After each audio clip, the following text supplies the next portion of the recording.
exhausted. Okay. Ladies, what we're going to talk about today is our worth in God.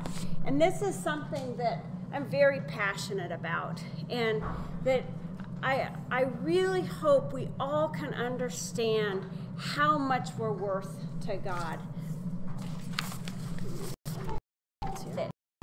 What would it feel like if you were really a princess? If you're the daughter of a king, he has all authority. He has all power in his kingdom. And think about, he's a loving king. I realize that there are not loving kings, but in our story now, in our scenario, your king is. So your father is loving, and he's all powerful. You live in a palace, and not only a palace, but you know how palaces are. They've got the grand palace with all the servants and everything taken care of, but they also have the grounds. Those are beautiful. They have the sitting grounds. They have all of this around. This is where you live. This is what you have.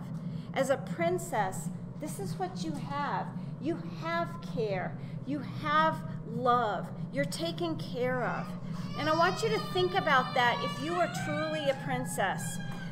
But as you lived there, you see the city down there, and you see all the people, and you wonder what it's like down there. What is it like down in that valley with the city?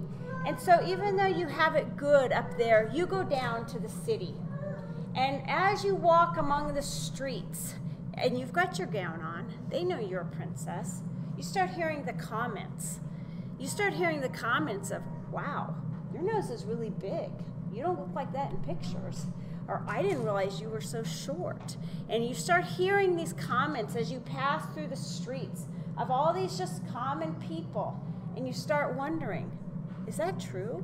That's not what my dad says. Is that true? Maybe I am. And you hear people maybe snicker at you and laugh at you because of things that they say. And you wonder, wow, am I really that? Now I want you to really, really imagine if you were really a princess and you had all of that up on the hill, would you care about what those people said?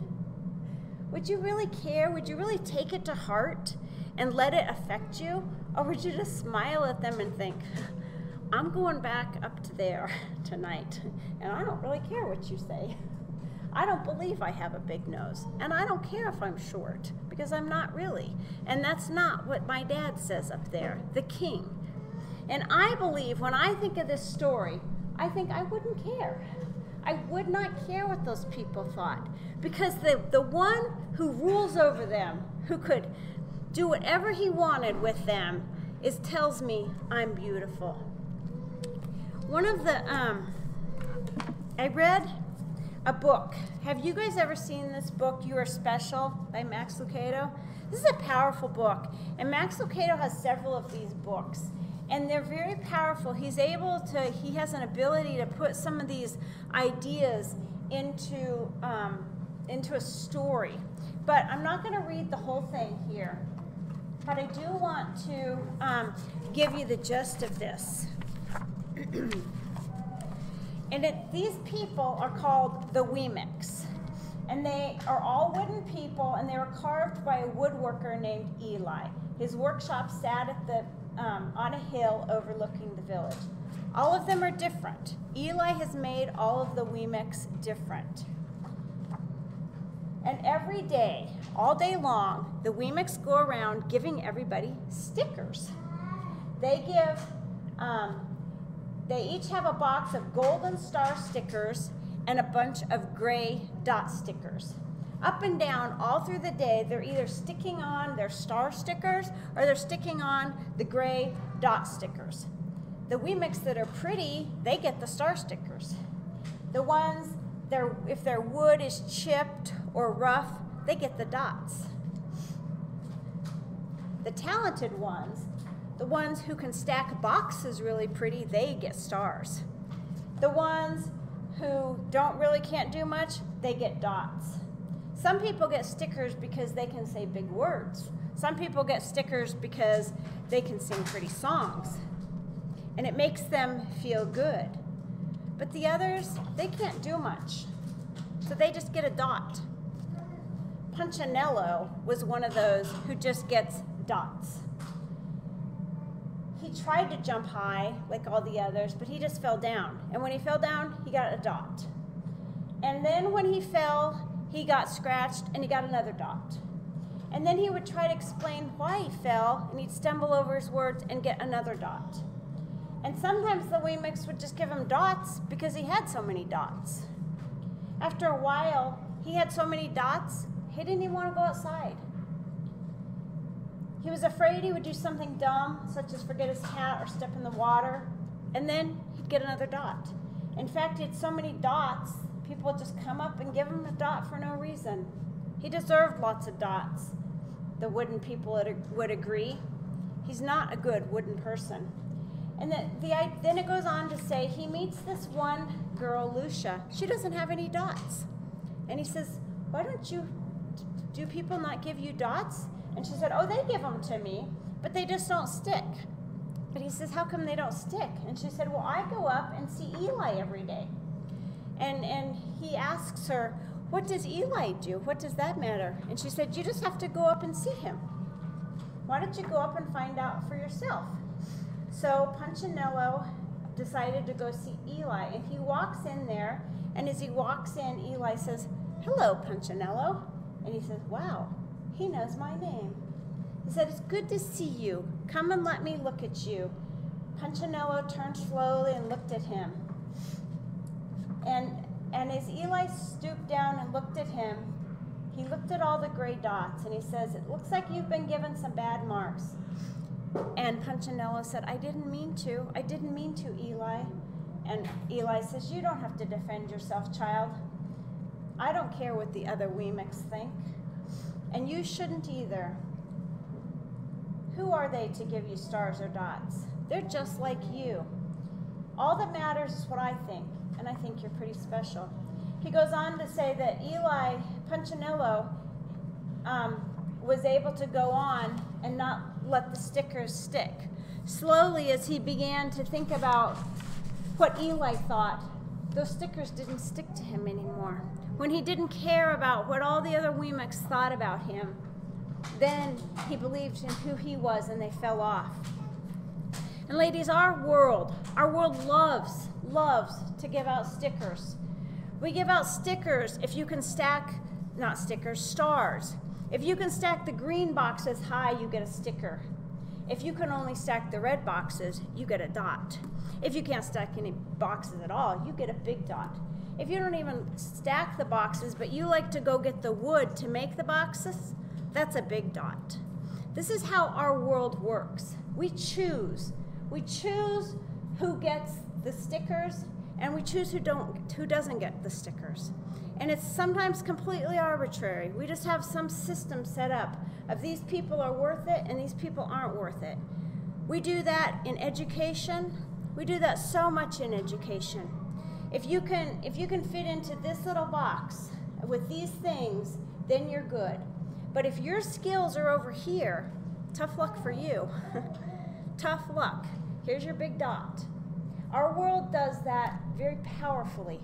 We do it in physical attributes, things that people have no control over. Our world loves to stick stickers on for that. And they're hard. It's hard to have those stickers stuck for these physical attributes. We do it in our achievements. And we have some standards of if you've achieved some level of something, then you're lifted up, then you're praised. And if you achieve it in some other way that the world doesn't think is worth it, oh well. I heard a TED Talk. Have you guys seen those TED Talks once? There was this girl, she was beautiful. You know when you see those beautiful people, right? They just look beautiful. I suspect she was probably in her 20s. She was one of those that probably looked younger than she was. Just beautiful. She just had those features of her of her face. She had really extremely dark skin. She had short hair, and she said, I never believed I was beautiful. Nobody ever told me I was beautiful, not a single person. And I was always told the opposite. She said, but then one day I saw, and she named a person who I had no idea, but it had to have been a model, just the way this story went. And she said, I saw her, and she was lifted up as beautiful. And she realized, I look just like her. She said, I realized everything about her and I look the same. And this person, this model, was lifted up as, okay, now this is what, as a society, we say is beautiful. Whatever goes on the front of those magazines, that's lifted up as, now this is beauty. The world decided that's beautiful. So other people who looked like that started believing, I'm beautiful. And when we're validated like that, you know that girl that was giving the TED Talk, you know she walked with her head a little higher and a little straighter and a little more skip in her step, proud. And you know she didn't listen to the people who said she wasn't beautiful, because she was validated that she was beautiful and she knew it. And that's good for her. But the problem is that when we look to the world to validate our worth, and we look to the world to validate whether we're beautiful or whether we're worth it or whether we're talented or all of that, almost always we're going to come up short. The world almost never will validate our feelings of worth, and it shouldn't, because even if you can do enough stuff in the world to get the stars, you're still looking to the world. You're still looking to the world to be accepted. You're still chasing after those things that the world says you're beautiful. The world says you're talented. The world says you're smart. The world says you're worth it. And that should not be our focus. Our focus should always be on God. Our focus, whether we're worth whatever and what our worth is, should always come from God, not the world. Both ways of looking at the world, whether we are chasing after those stars or we're horrified that we have dots all over us, both are a problem. Our focus needs to be on God. And as I did this lesson, I can't help but to think about, if I had my slides together, you'd see the same slide that has come up in almost every single story that we've gone through. We can either focus on the fog, the dark clouds, the storm, or we can focus on the sunshine, the brilliance. And remember how we talked about those threads that run through every single story. It's no different with this story, is that it's not about us. It's not about what we can accomplish or how good we are or if we fit in to the world's standards. It's about who God is. And we need to always be keeping our focus on God and not on doing it ourselves. Always be looking to the King. And I gave you that example in the beginning because if you were really a princess, you'd be looking to your daddy to see if you were worth it. You wouldn't be looking to the commoners. And that's how we need to believe. We need to believe we have the King of all kings as our Father, and we need to listen to what he says that our worth is and not listen to the world. I want you all to turn to Romans 12:2. I think almost everybody could quote that.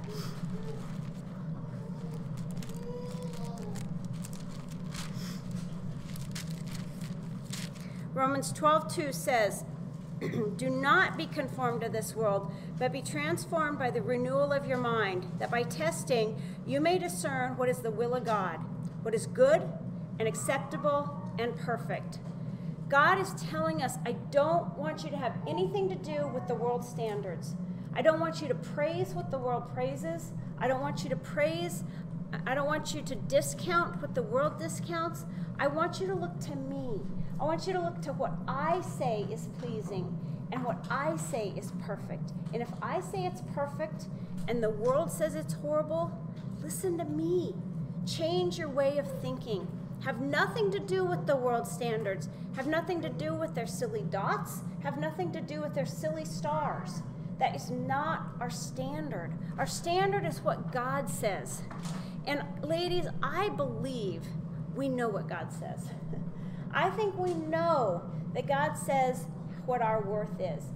But why do we always get tripped up and thinking, I'm not worth this, I'm not good enough? because we get pulled into the world and we lose our focus of who God is. And one of the verses that is so, so powerful for me is in Mark 15:5.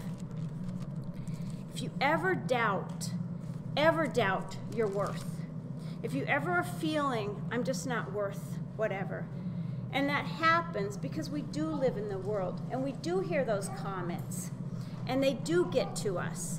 We wish that we couldn't. We wish that we would let all those fall off, but we don't sometimes. We listen to them and they hurt, they sting, and we hold on to them, and sometimes we start believing them. And we start believing, yeah, I'm not worth this. So in 15:5, Luke, Matthew, Mark.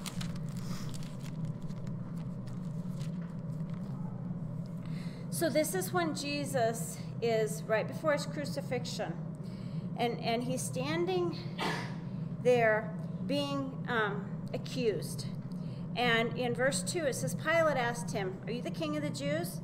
And he answered him, "You've said so." And the chief priests accused him of many things. And Pilate again asked him, "Have you no answer to make? See how many charges they bring against you?" This is the verse that's powerful. But Jesus made no further answer, so that Pilate was amazed.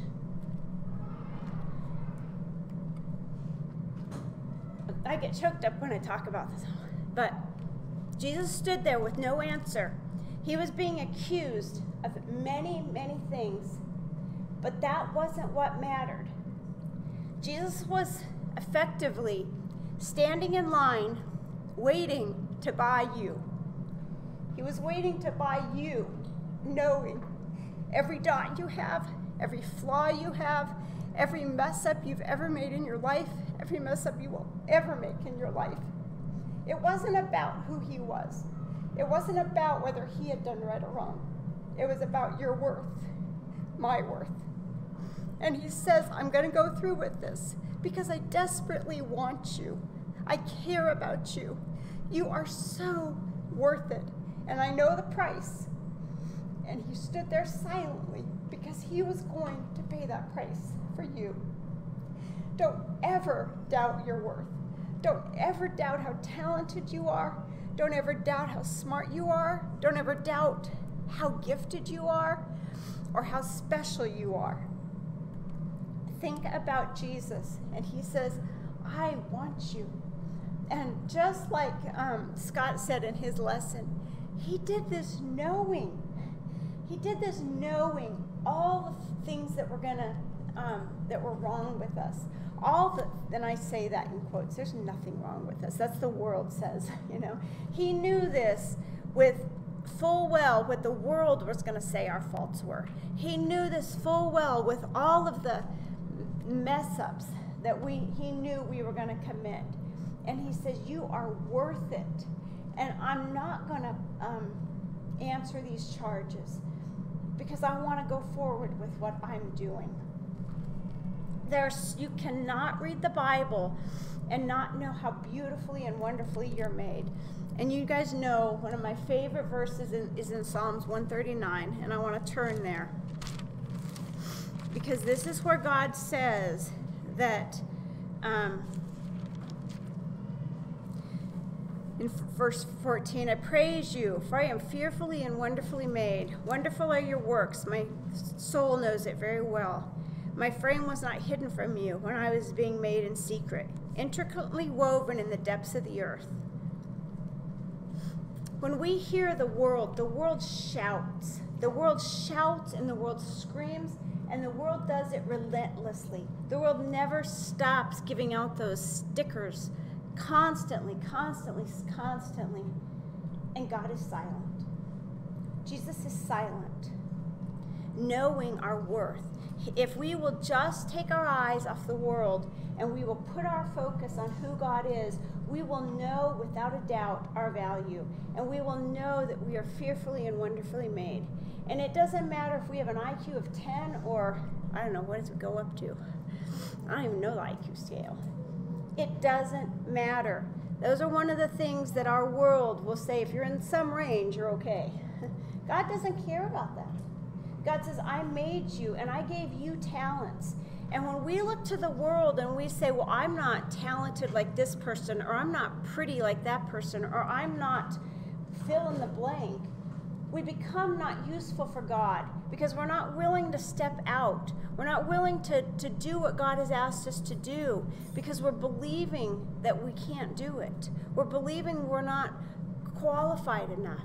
Go back to the Bible. Go back to God's word and see what he says, I've given you. And he's very clear that he's given us all different talents. You know, in the world, we'll lift up somebody maybe that can study really good and memorize whatever. But the ones that maybe offer encouragement silently, we tend to not lift up. We tend to not praise.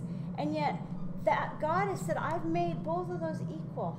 And both of those are talents. And both of those need to be developed. And we need all of that.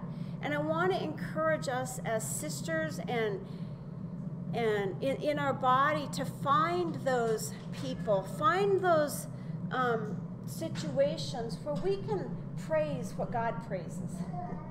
We can praise not the way the world praises, not the ones that are maybe just out front and loud, but the ones that God says, I've made this and this is important, that we can lift those up, that we can build those up.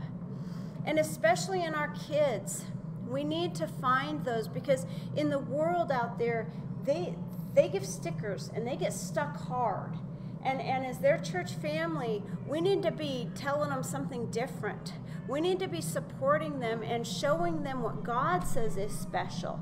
And it's not the world's standards. It's not the world's physical standards. It's not their athletic standard. It's not their mental standard. It's not their whatever standard. It's God's standard. And to find them and to pull that and draw that and encourage that.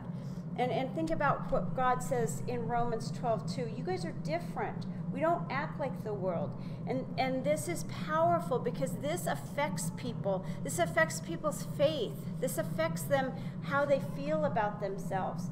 And we can do a lot in helping them see who God sees them as. We are absolutely precious and we're absolutely worthy.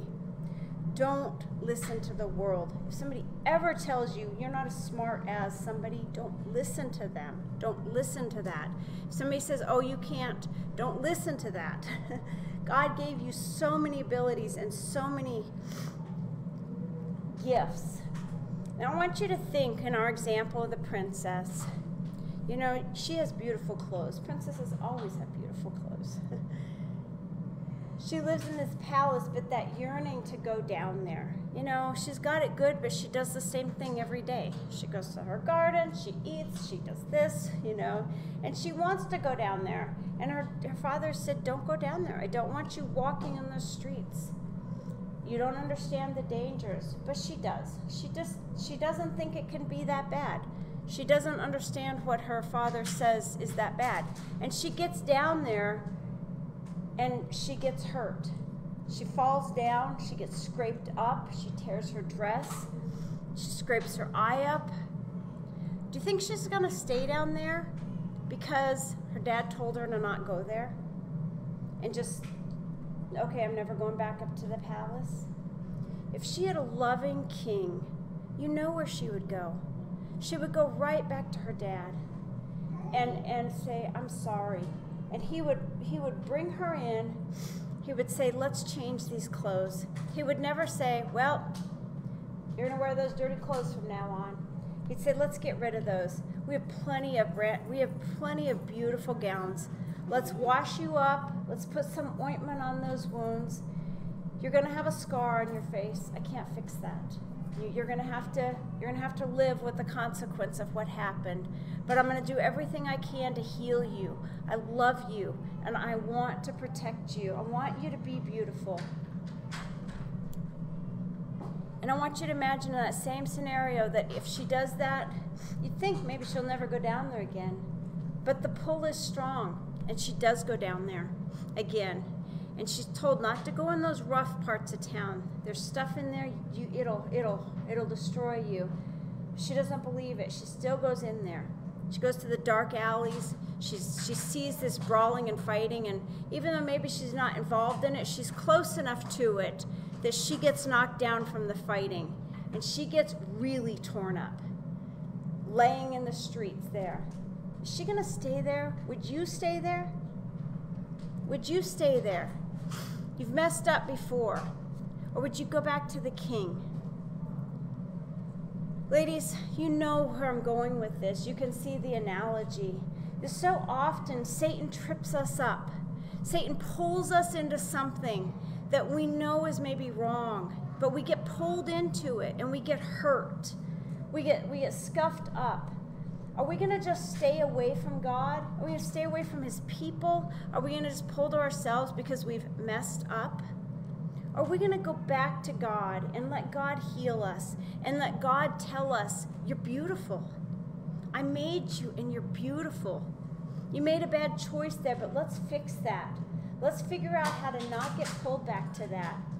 And ladies, I so desperately want us to know that with the things that the world says is wrong with us, or the things that we've done that cause guilt in our life, or the things that, the choices we've made that cause hurt in our life, that isn't who we are. It never is who we are. We always go back to the King. We always go home and let God tend to our needs. And God says, I take those, and what does he do with them? Though they're crimson, look, their whole gown is covered in crimson. What does he do? Makes it whiter than snow. He never says that's who you are and you're going to wear that gown forever. Never. He never says that. He says you're whiter than snow. Now let's move on and know your worth. Know who you are in Christ. And know that that isn't who you are. God makes us clean, and there's two parts to this. The things we do that make us feel like we're not effective in his kingdom, and the things that the world says you're not good enough at, or whatever in this kingdom. But either one, we need to take and put behind us and go to God and listen to what God says about us and listen to what he says that we can do and we can accomplish. And ladies, I believe when we can do that, we can be powerful for God, because we're not worried about what the people think. We're worried about what God thinks. And I also believe the same thing, like I said, when we need to encourage people around us, that when you get those dots put on you, you feel like everybody sees those dots, even though they don't. And we need to be sisters, and we need to be people as Christians that we encourage people to that's not who you are. I don't even see that dot. Because when people feel that way, that's all they think people see them as. And we need to work hard as Christians to make sure that they're seen as who God sees them, not what the world has put on them. Ladies, I hope that you can take this lesson, and go back and read. And every time you see anything in Scripture where God says what you're worth, hold that. Hold tight to that and push away what the world says. Thank you, and I hope you all have a great week. 1 minute early.